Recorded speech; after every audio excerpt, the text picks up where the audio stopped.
जाओ जाओ पूरे जाओ यहाँ से, पास नहीं आना मेरे। जाओ जाओ जाओ जाओ, मुझे मार मत, मुझे मार मत, जाओ प्लीज।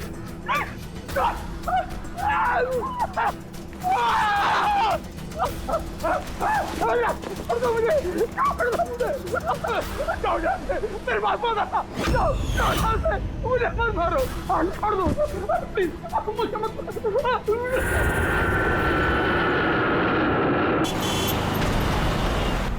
थोड़ा जल्दी चलाओ।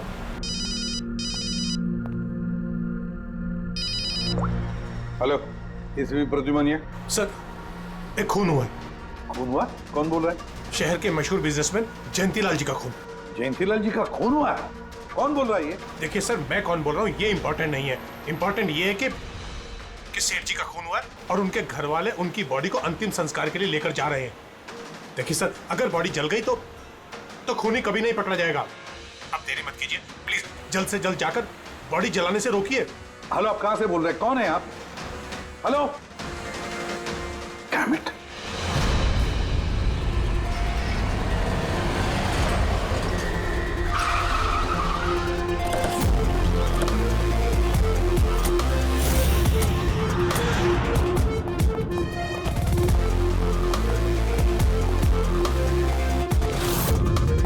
अरे कौन है आप लोग? ऐसे कैसे घर में अंदर आ रहे हैं? हम लोग सीआईडी से हैं। घर के सारे लोग कहाँ हैं? सर वो लोग तो साहब की बॉडी लेकर शमशान घाट गए हैं। शमशान घाट गए?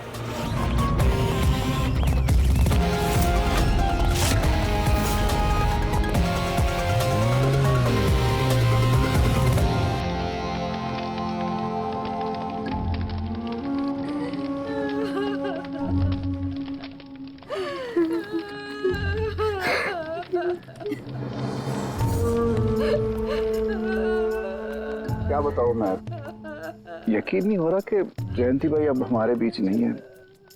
15 साल पुरानी दोस्ती थी मेरी। वो तो मेरे बड़े भाई जैसे थे।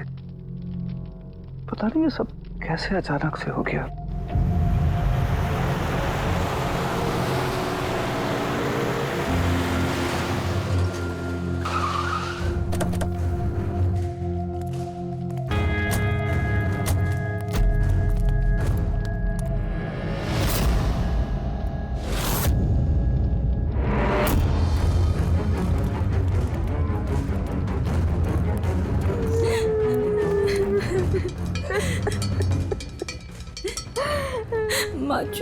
एक्सक्यूज मी,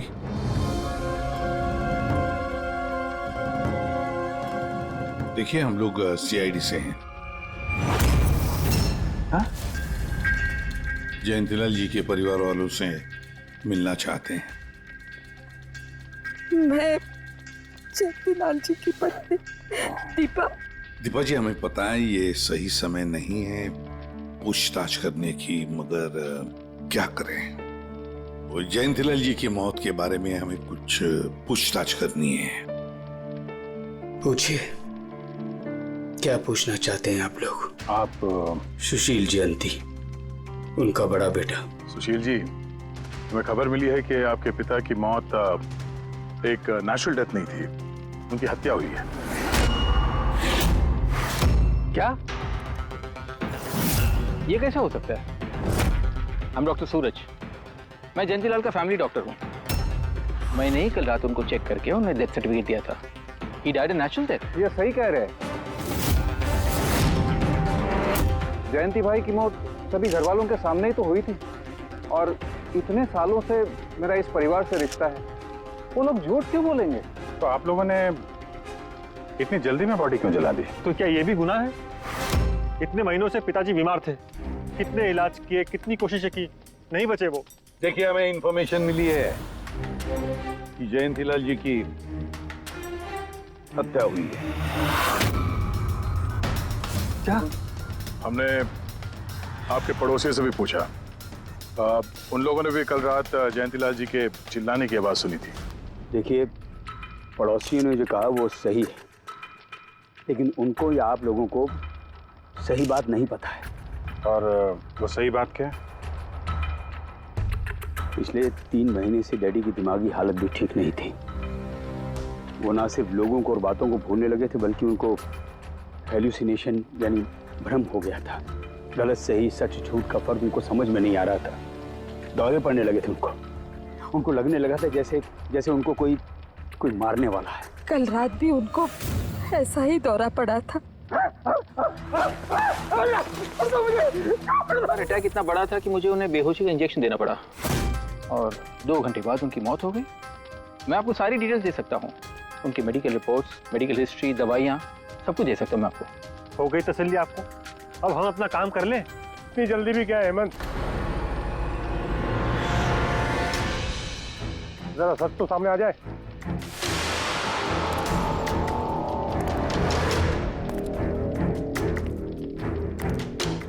आप सर, मेरा नाम मोहन है, मैं जयंतीलाल जी का वकील। मैंने आपको फोन किया था सर। मोहन जी, आपको ऐसा क्यों लगता है कि जयंतीलाल जी की हत्या हुई है? मेरे शक की वजह है उनकी वसीयत। लेकिन ऐसा क्या है इस वसीयत में? सब कुछ, कि उनकी जायदाद में से किसको कितना हिस्सा मिलेगा। उससे क्या फर्क पड़ता है? हम सब एक फैमिली हैं, किसी को छोटा किसी को बड़ा शेयर मिलेगा, यही ना? दैट्स ओके, कोई फर्क नहीं पड़ता है। अगर जयंतीलाल जी की मौत नेचुरल ना होकर मर्डर साबित हुई तो आप में से किसी को भी उनकी जायदाद का कोई हिस्सा नहीं मिलेगा। Nothing at all. ऐसे कैसे हो सकता है? मुझे बराबर याद है कि 1 साल पहले उन्होंने मेरी सलाह लेकर ही ये वसीयत बनाई थी और उसमें तो ऐसा कुछ भी नहीं लिखा था। दीपा जी, 3 महीना पहले उन्होंने नई वसीयत बनवाई थी। ये क्या बोल रहे हैं आप?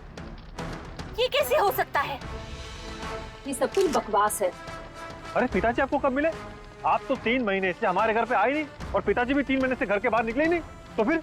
हेमंत, वो खुद मेरे ऑफिस में आए थे 3 महीना पहले। दीपा जी, 3 महीना पहले उन्होंने नई वसीयत बनवाई थी। ये क्या बोल रहे हैं आप? ये कैसे हो सकता है? ये सब कुछ बकवास है। अरे पिताजी आपको कब मिले? आप तो 3 महीने से हमारे घर पे आए नहीं और पिताजी भी 3 महीने से घर के बाहर निकले ही नहीं। तो फिर? हेमंत, वो खुद मेरे ऑफिस में आए थे 3 महीना पहले।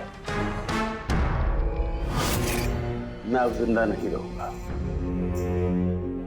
आप क्या कह रहे हैं सर? कोई मेरी जान लेना चाहता है, मुझे मार डालेगा। सर, कैसी बात कर रहे हैं आप? कौन है जो आपको मारना चाहता है? कोई अपना, मेरे परिवार के सदस्यों में कोई है। मुझे पूरा यकीन है कि मैं अब चंद दिनों का मेहमान हूं। सर, कौन है वो? कहा ना, कोई अपना। क्या सोच रहे हो? पुलिस के पास जाऊं? यही कहना चाहते हो? सर, मैं पुलिस को खबर करूं? नहीं, पुलिस वाले भी अब मुझे पागल समझेंगे। तुम मेरा एक काम करो मोहन, मेरा वसीयतनामा बदल डालो। अगर मेरी मौत हो जाती है और मौत के बाद ये साबित होता है कि उसका कारण मेरा परिवार है, तो मेरा बिजनेस, मेरा पैसा, मेरा कुछ भी परिवार के किसी भी सदस्य के नाम नहीं होगा। सर, अगर परिवार के सदस्य को नहीं मिलेगा तो किसको मिलेगा?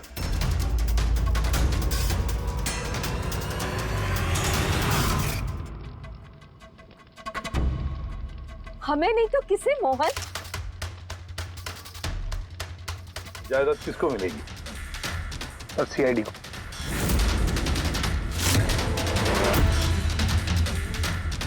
क्या बकवास कर रहे हैं आप? जी सर, अगर जयंतीलाल जी की मौत हत्या साबित होती है तो उनकी सारी जायदाद, जो कि लगभग 5000 करोड़ है, वो सीआईडी को और पुलिस वेलफेयर डिपार्टमेंट को मिलेगी। ये क्या मजाक कर रहे हैं आप? ऐसा कैसे हो सकता है? हो सकता है, अगर उनकी मौत हत्या साबित हुई तो। लेकिन उनकी तो हत्या हुई नहीं, हम वहीं तो थे। जो कुछ भी हुआ हमारे सामने हुआ है। उनकी हत्या हुई है या नहीं वो हम पता लगा लेंगे। अरे आप कैसे पता लगाएंगे? बॉडी तो है ही नहीं। बॉडी जल चुकी तो क्या हुआ, राख तो है। जब तक ये केस सुलझती नहीं तब तक जयंतीलाल जी की राख हमारी कस्टडी में रहेगी। अरे लेकिन सॉरी मैम।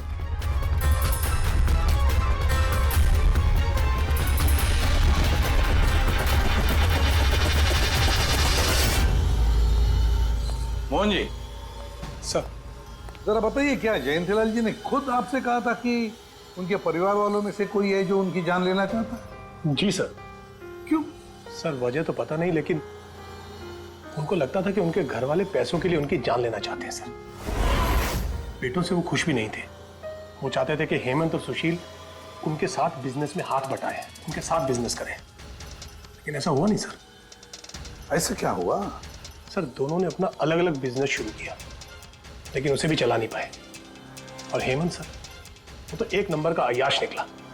उसने सेठ जी के सारे पैसे उड़ा दिए। सर बाप बेटे में हमेशा खटर पटर चलती रहती थी, कभी बनी नहीं बाप बेटे में। बनती नहीं थी, मगर हम बाप बेटे तो थे। मुझे पैसों की बहुत जरूरत थी, लेकिन इसका ये मतलब थोड़ी है कि मैं अपने पिता को ही मार दूंगा। मार भी सकते हो। आखिरकार दुनिया में आधे से ज्यादा गुनाह तो पैसों के लिए ही होते हैं। फिर तो सुशील भैया की वजह मुझसे बड़ी थी। उनका पिछला बिजनेस उन्होंने घाटे में बंद किया और अभी जो है वो नुकसान में चल रहा है। सर मार्केट का बहुत पैसा है उनके ऊपर, और डैडी भी इस बार सुशील भैया की मदद करने के लिए रेडी नहीं थे। सर मैं मानता हूं कि डैडी नाराज थे, नहीं दे रहे थे मुझे पैसे, पर मुझे ये भी पता है कि वो मुझे और मेरे परिवार को मरने के लिए नहीं छोड़ सकते थे। खून में उनका खून तो हो, इसीलिए पैसों के लिए अपनों का ही खून बहा दिया। सर एक आइडिया है। क्या है कि अब जो हुआ सो हुआ, उसको बदला तो नहीं जा सकता ना, लेकिन इस सिचुएशन से अपना फायदा जरूर निकाल सकते हैं। क्या मतलब? वो सर आप ये मामला सुलझा दीजिए। मान लीजिए कि नेचुरल डेथ थी, अब वसीयत के हिसाब से पैसे सीआईडी और मुंबई पुलिस की जगह हमें मिलेंगे, जो उसके असली हकदार हैं। नहीं, आप लोगों का जो नुकसान हुआ होगा वो हम आपस में समझ लेंगे ना। सुशील जी, हर आदमी एक जैसा नहीं होता, और दोबारा ऐसे बात करने की गलती नहीं करना, समझे? तुम अपनी दादाजी से बहुत करीब थी ना? दादाजी मुझे बहुत प्यार करते थे। हम दोनों बेस्ट फ्रेंड्स के जैसे थे, एक दूसरे से सारी बातें शेयर करते थे। कभी दादाजी ने तुमसे कहा था कि उनकी जान को खतरा है, कोई उन्हें मारना चाहता है, ऐसे कभी कुछ कहा था उन्होंने? उन्हें हर किसी से डर लगता था। दादाजी सिर्फ मेरे पे विश्वास करते थे, बाकी उन्हें सबसे डर लगता था। तो उन्हें लगता था कि कोई उन्हें मार देगा। चलो दादू, अब हम खाना खाएंगे। क्या ये? चलो चलो चलो चलो दादू। मुझे वो सब लोग इसमें जहर मिला के मुझे मारना चाहते हैं। कौन मारना चाहता है दादू आपको? वो सब लोग मिले हुए हैं, सब मेरे खिलाफ साजिश कर रहे हैं।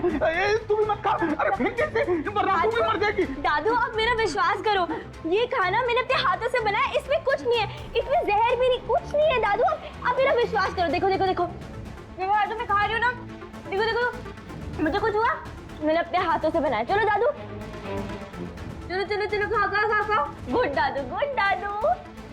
चलो एक और बाइट, जल्दी से जल्दी से जल्दी से जल्दी से एक और बाइट खाएंगे। अच्छा है ना दादू?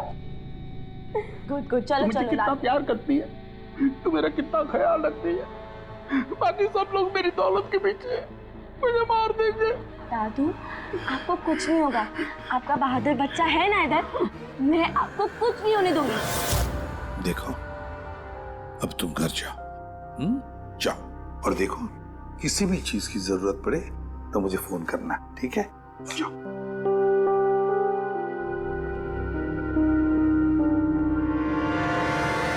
हाँ के बता, क्या निकला राख में से? बॉस, राख में से बड़ी जबरदस्त बात निकली है। हालांकि इस राख ने मुझे कम परेशान नहीं किया, लेकिन मैंने भी इसका मुंह खुलवा ही लिया। है ना? तो फिर बता दे यार। बताता हूं। तारिका। हाँ सर, हमने इस राख का स्पेक्ट्रोस्कोपी टेस्ट किया। फिर रिपोर्ट से बात साबित हो गई है बॉस कि जयंतीलाल की मौत नेचुरल नहीं है। जयंतीलाल को मारा ही गया। क्या कहा तुमने? जयंतीलाल की मौत नेचुरल डेथ नहीं थी? नहीं। कैसे सामझे? कैसे मारा? लार्सनिक से। लार्सनिक? जयंतीलाल की राख में हमें लार्सनिक मिला है बॉस। राख में से लार्सेनिक? सर कुछ केमिकल्स और हेवी मेटल्स, धातु ऐसे होते हैं जो जलने पर भी नहीं खत्म होते। लार्सेनिक उनमें से एक है, इसलिए लाश के पूरी तरह जल जाने के बावजूद उसमें मौजूद लार्सेनिक जला नहीं और राख में ऐसे ही रहा। लेकिन एक बात समझ में नहीं आ रही है सामने कि अगर जयंतीलाल की मौत लार्सेनिक की वजह से हुई है तो फिर उसके फैमिली डॉक्टर सूरज को ये पता कैसे नहीं चला? पता कैसे नहीं चला? उसने नेचुरल डेथ का सर्टिफिकेट इश्यू किया ही कैसे और क्यों? बॉस, अगर लार्सनिक जैसा जहरीला केमिकल इंसान के शरीर में एक साथ बहुत ज्यादा मात्रा में पहुंचा दिया जाए तो इंसान की तुरंत मौत हो जाती है। लेकिन अगर यही जहर धीरे धीरे थोड़ी थोड़ी मात्रा में उसके शरीर में पहुंचाया जाए तो उसकी मौत एक साथ एकदम नहीं होती है। पहले उसकी याददाश्त जाती है, फिर उसे अजीब अजीब से सपने आने लगते हैं, उसे हेलुसिनेशन होने लगता है, भ्रम होने लगता है, फिर पागलपन के दौरे पड़ते हैं। और जयंतीलाल के साथ ये सब कुछ हो रहा था। लार्सनिक? जी हाँ, लार्सनिक। और इससे यह साबित हो गया कि जयंतीलाल जी की मौत बीमारी से नहीं बल्कि उनका खून किया गया। लेकिन ये किया किसने? वही पता करने हम लोग यहाँ हैं। अभिजीत, जयंतीलाल जी का कमरा चेक करना पड़ेगा। Okay sir.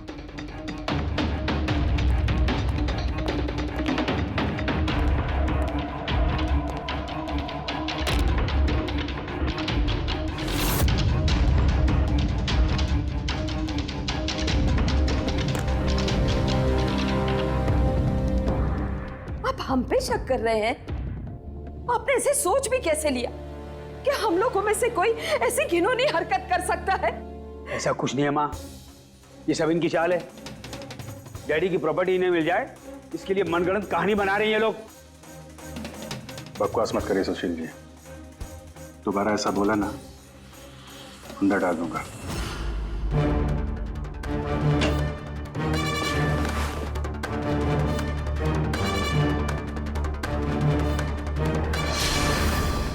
आप धमकाकर हमें चुप करा सकते हैं लेकिन कुछ साबित नहीं कर सकते। एग्जैक्टली। आप लोग ये सब कुछ इन 5,000 करोड़ के लालच में कर रहे हैं ना? बोल चुके आप लोग, अब बस सीआईडी को अपना काम करने दीजिए। क्या मजाक नहीं चल रहा है? एक आदमी का खून हुआ है, खून। आप सबकी भलाई इसी में है कि हमारे साथ कोऑपरेट करें। अच्छा, अब सीआईडी धमकाने भी लगी है। ये धमकी नहीं है, ये आशी, आशीष, आशी बेटा, आशी क्या हो गया? आशी बेटा, आशी बेटा उठो। आशी आंखें खोलो, क्या हो गया तुम्हें? आशी, आशी बेटा क्या हो गया? अरे जरा देखो इसे भी, क्या हो गया मेरी बच्ची को? आशी क्या हुआ? आंखें खोलो, हो गया। आशी बेटा, आशी बेटा, आशी आशी।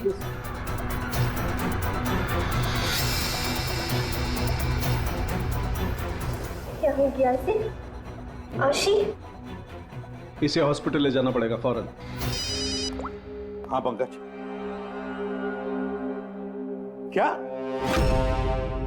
माय गॉड, ये अच्छा ठीक है। क्या हुआ? ये डॉक्टर सूरज ने आशी के कुछ टेस्ट किए थे, पता चला कि उसके खून में भी लार्सेनिक है। लेकिन सर, लार्सेनिक आशी के खून में पहुंचा कैसे होगा? सर ऐसी कोई कॉमन चीज जो जयंतीलाल जी और आशी दोनों के कांटेक्ट में आई हो? खाना। अब आशी ने बताया था ना कि कुछ दिनों से जयंतीलाल जी का खाना वो खुद टेस्ट कर रही थी।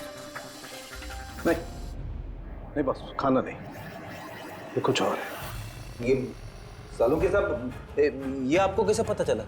बताता हूँ। बस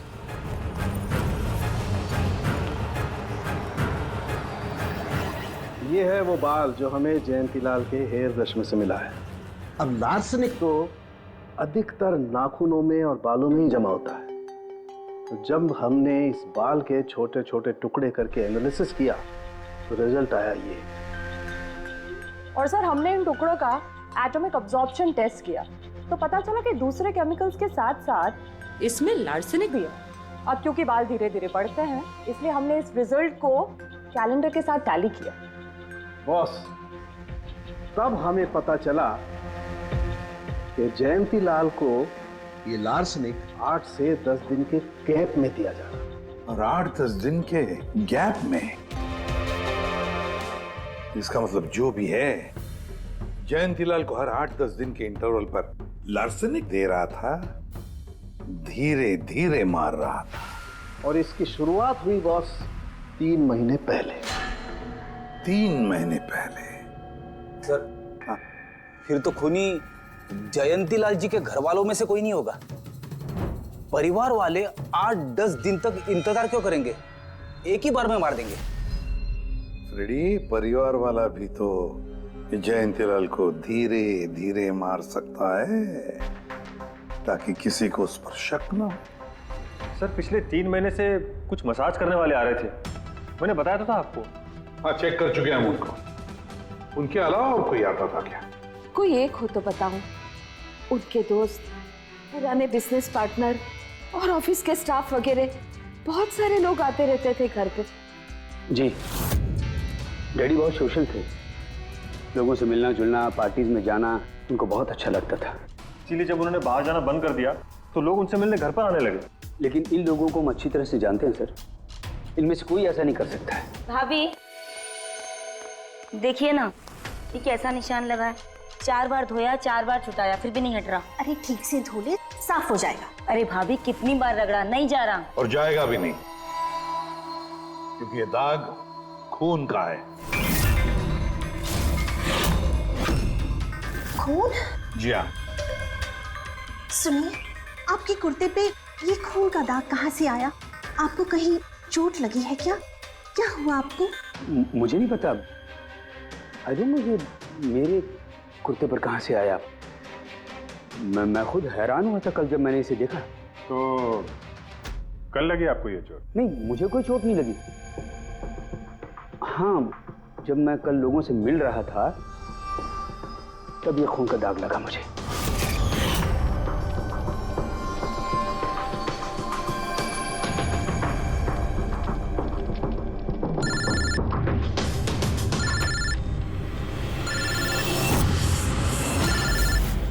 बिना चोट खून के धब्बे, अजीब बात है।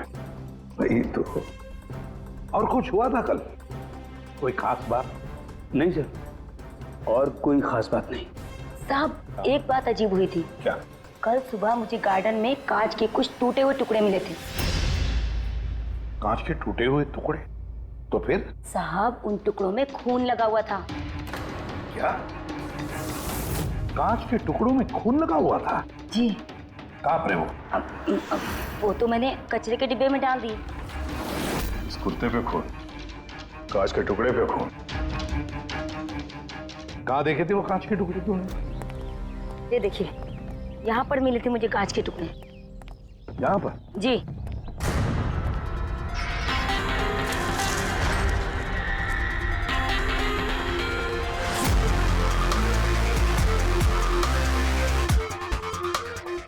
टूटा हुआ बल्ब है सर।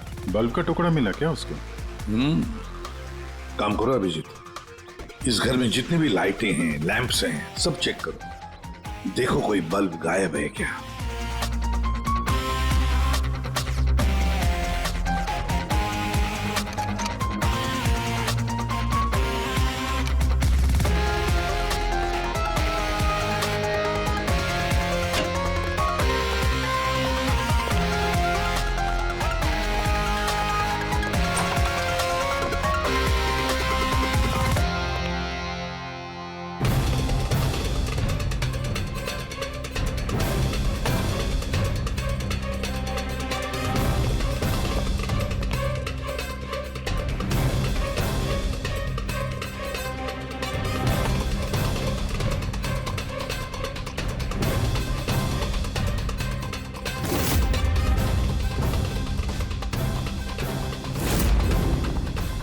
सर, सब जगह देख लिया, कांच का टूटा हुआ सामान कहीं पे भी नहीं है। सर कुछ नहीं मिला।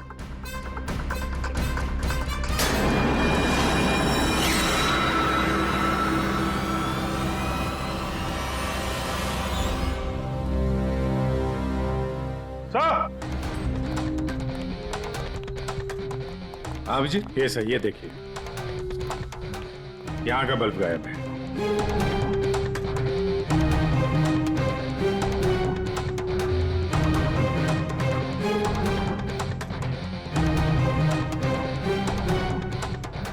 बड़ी अजीब बात है, ये लैम्प तो बिल्कुल ठीक था। मैं और दादू इस लैम्प के नीचे काम भी किया करते थे, और जिस तरह दादू की मौत हुई तब भी ये लैम्प ठीक था, इसमें बल्ब था और ऑन था।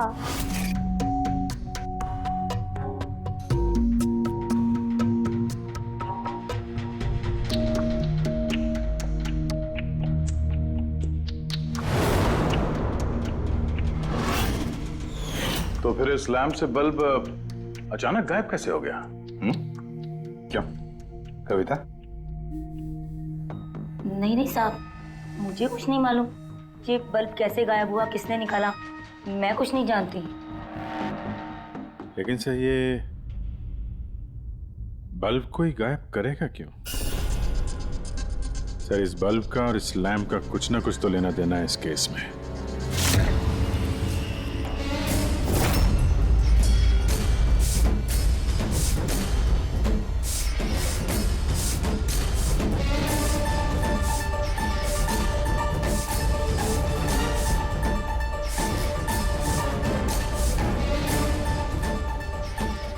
बॉस, ये धब्बे देख रहे हो?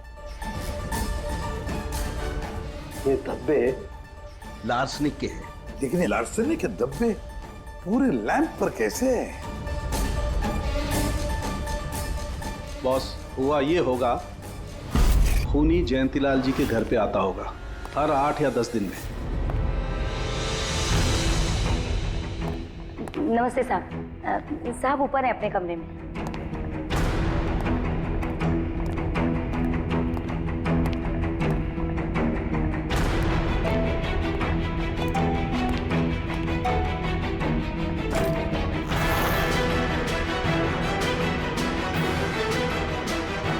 और चुपके से जयंतीलाल के टेबल लैंप पे लार्सनिक छिड़कता होगा।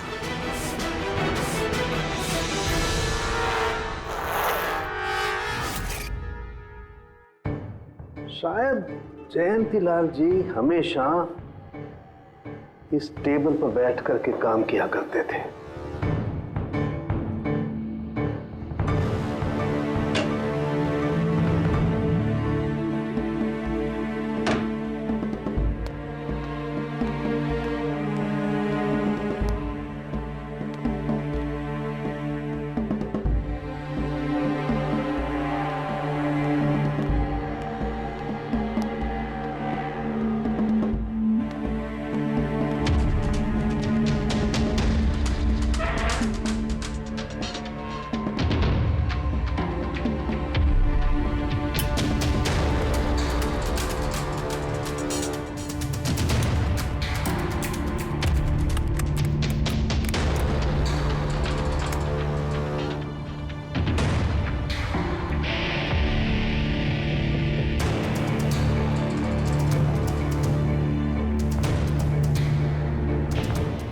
और जैसे ही ये बल्ब गर्म होता था, लार्सनिक धीरे धीरे फैलकर जयंतीलाल जी की सांसों में घुल जाता था।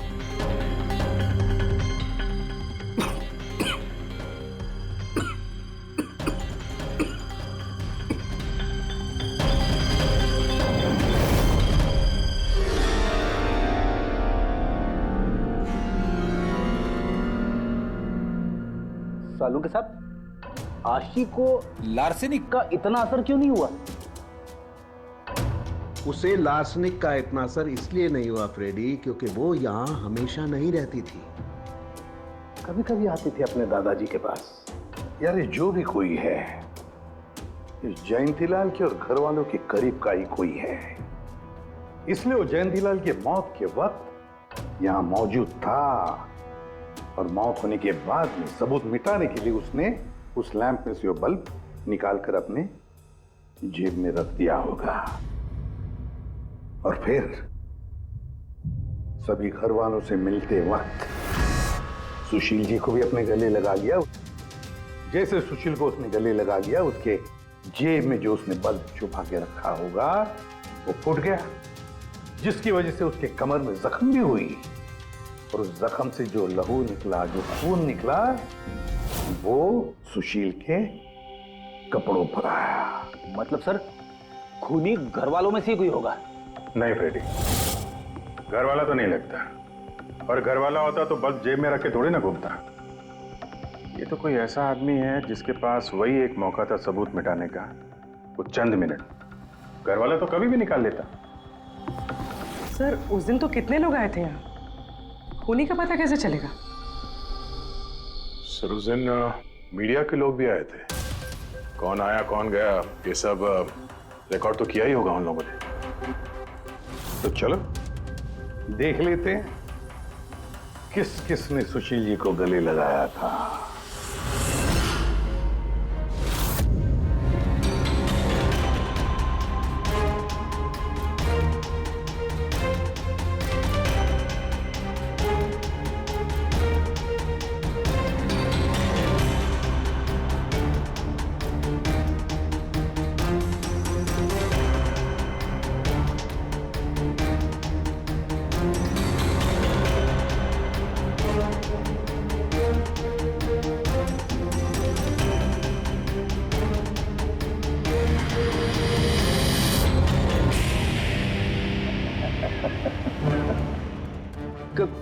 क्या हुआ सर, खूनी का पता चल गया?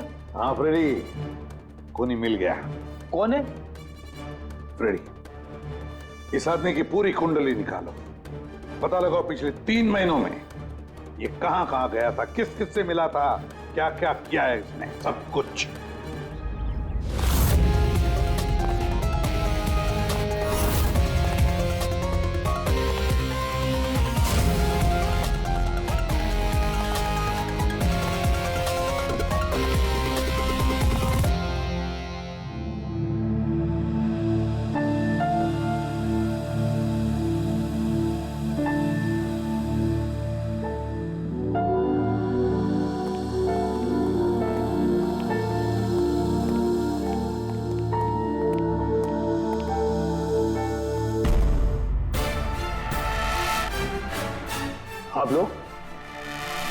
आप लोग फिर यहाँ हैं?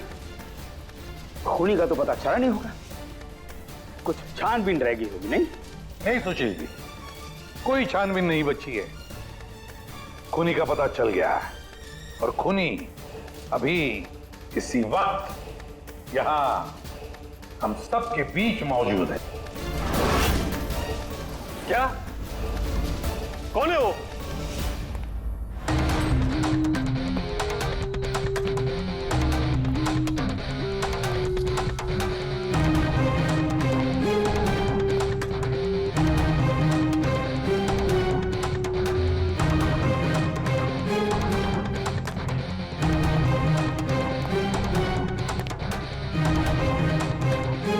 अरविंद जी,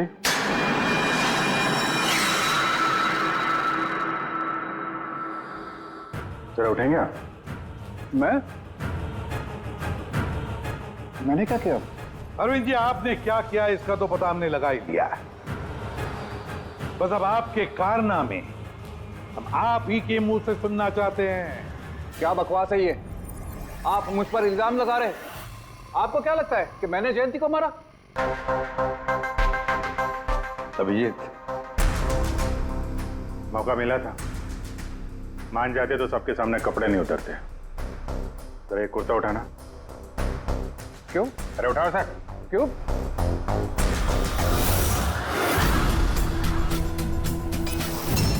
क्या है ये? निशान कैसा है? हाँ?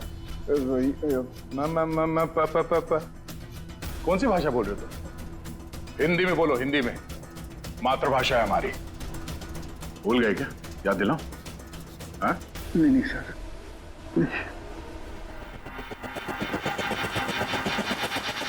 बताता हूँ। नफरत करता था मैं जयंती से। 5 साल पहले हमने एक बिजनेस शुरू किया था। आज ये इतना बड़ा 5000 करोड़ का एम्पायर है ना,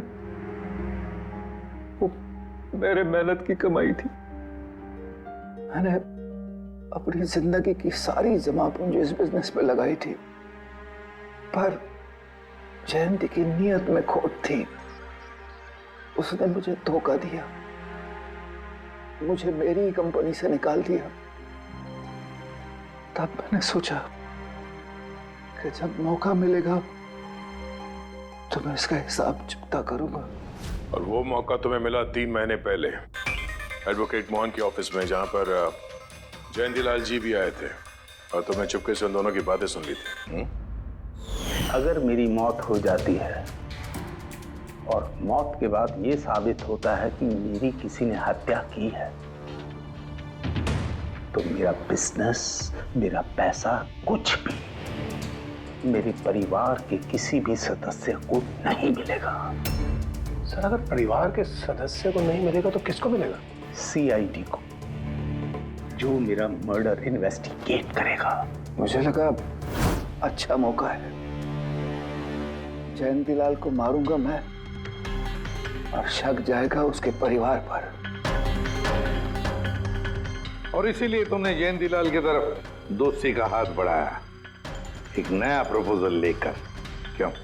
मेरे दिमाग में एक आइडिया था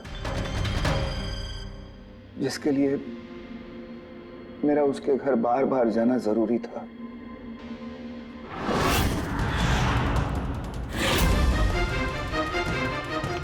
साहब ऊपर है अपने कमरे में।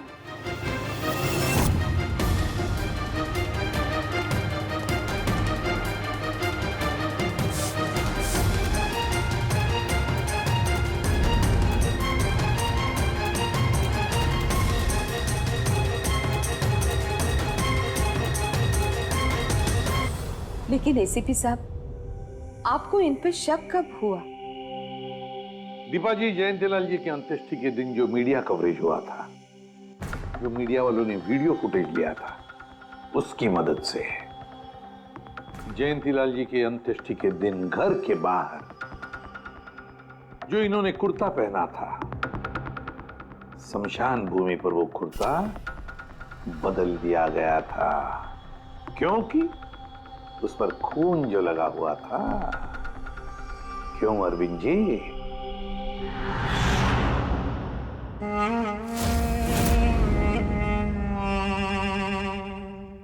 अरविंद जी, बदले की आग में तुमने जयंतीलाल का खून कर दिया। क्या मिला तुम्हें? कैसा सुख मिला? गलत किया तुमने, गलत किया। रेडी?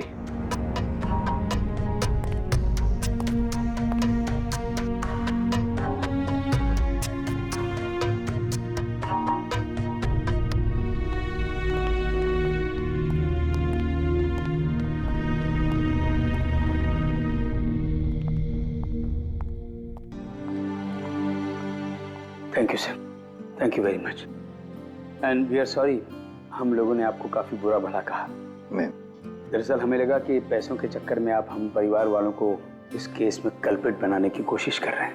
नहीं, कोई बात नहीं। ACP साहब, मैं मेरे पति की अंतिम इच्छा पूरी करना चाहती हूँ। CID और पुलिस वेलफेयर फंड में मैं डेफिनेटली डोनेट करूंगी। Thank you very much. Thank you. Thank you so much sir कि आपने मेरे दादू को इंसाफ दिलाया। God bless you.